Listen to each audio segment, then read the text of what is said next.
Hi friends, అందరికీ happy new year. Year కొత్తదే కానీ డేస్ మాత్రం పాతవే. క్యాలెండర్ మాత్రమే మారుతుంది, మన లైఫ్లో ఏం చేంజ్ అవ్వదు. అది మనం చేంజ్ చేసుకునే దాన్ని బట్టి ఉంటుంది.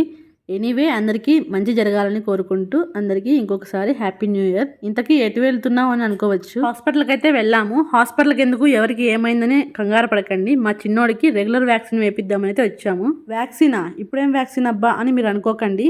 పిల్లలకు పుట్టిన దగ్గర నుంచి మంత్స్ వైజ్గా రెగ్యులర్గా వేస్తారు కదా, ఆ వ్యాక్సిన్ వేయించుకోవడానికి అయితే వచ్చాం. ఇప్పుడు మా చిన్నోడికి 18 మంత్స్.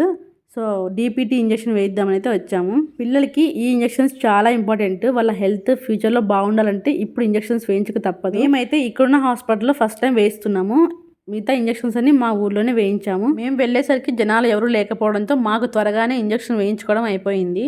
ఇంజక్షన్ వేసే ముందైతే మా చిన్నోడు ఫుల్గా ఆడుకున్నాడు. తర్వాత వాళ్ళు సిరప్ ఇచ్చారు, జ్వరం వస్తే వేయండి అని. మనం ప్రెగ్నెంట్గా ఉన్నప్పుడు గవర్నమెంట్ వాళ్ళైతే మనకి బుక్ ఇస్తారు కదా, అది చాలా ఇంపార్టెంట్. ఆ బుక్ ఉంటేనే మనకి ఇంజక్షన్స్ వేస్తారు. సో అది ఎక్కడ పడితే అక్కడ పెట్టుకోకండి, జాగ్రత్తగా ఎత్తి పెట్టుకోండి. ఇంజక్షన్ వేశారు, ఇంటికి వచ్చిన తర్వాత ఏడుస్తాడు అనుకున్నా, కానీ వాడు చూస్తే ఫుల్గా ఆడుకుంటున్నాడు. మీరు కూడా మీ ఇంట్లో చిన్నపిల్లలు ఉంటే వాళ్ళకి తప్పకుండా వ్యాక్సిన్స్ వేయించుకోండి, అవి చాలా చాలా ఇంపార్టెంట్. వీడియో చూసాక లైక్ చేయడం మర్చిపోకండి. మరిన్ని వీడియోస్ కోసం మన ఛానల్ని సబ్స్క్రైబ్ చేసుకోండి.